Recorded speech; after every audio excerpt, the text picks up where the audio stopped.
Hello everybody, welcome back to the channel. I'm Bearded Ford Tech. If you're new here, welcome. If you're not new here, welcome back. This question is from Mr. Akeem.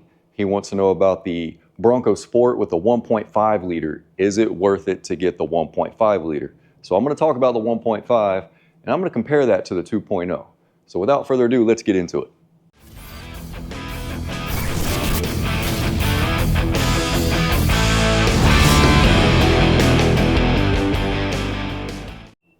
The 1.5 liter is a 3-cylinder turbocharged EcoBoost engine. It is standard on the base model, the Big Bend edition, the Heritage edition, and the Outer Banks edition. It has 181 horsepower at 6,000 RPMs and 190 foot-pounds of torque, and it is fitted with the 8-speed automatic transmission. So some of the things that I saw a lot working on these, there's a couple of TSBs and a couple of recalls, and we're going to go over those, and we're going to talk about the oiling system on that particular engine. The first thing I want to talk about is the recall 22S73. That is the fuel injector crack. What happens, it's a direct injected engine, the fuel injectors can crack, and it leaks fuel down the cylinder head, which is basically an ignition source. You don't want that. So what we do to fix that concern, or it's a temporary fix, is we go in, we check the injectors to make sure they're not cracking or leaking, and we look for signs of leaking, smell for fuel. If none of that is present, there's a hole in the side of the block. We put a hose through there and route that hose underneath the airbox and the battery, and then run it out on the driver's side in the fender well. And if it was to crack, that's going to drain the fuel to the ground instead of being all over the engine. I did a lot of those on the Escapes. I did a lot of those on the 1.5 Broncos as well. Another thing is the special service message 52357. That is the coolant pump leak. Did quite a few of those as well. What is causing that is contamination in the cooling system. And to fix that concern, you have to drain the cooling system, flush the cooling system, then replace the water pump, then add fresh coolant to it. Because if you just replace the water pump and it's still contaminated, that water pump is going to fail as well.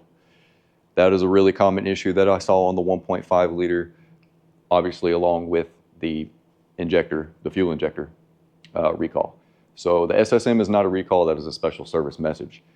Another one kind of throws people for a loop was the special service message again is 51799, and that is where you will get a vibration or you'll get a boom noise while you're driving. And that boom noise is basically the cylinder deactivation going from 3-cylinder to 2-cylinder.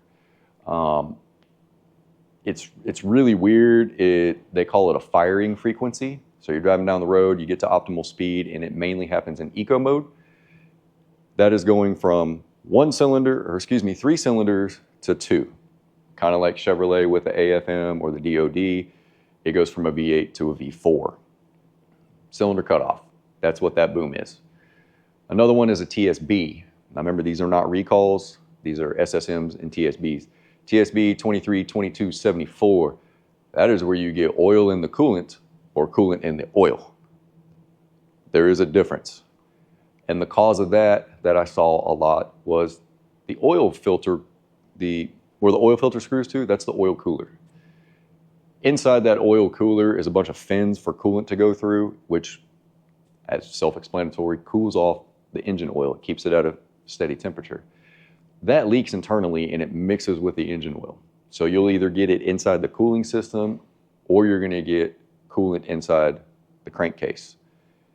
So the fix for that is to replace the oil cooler along with the oil filter, do an oil change.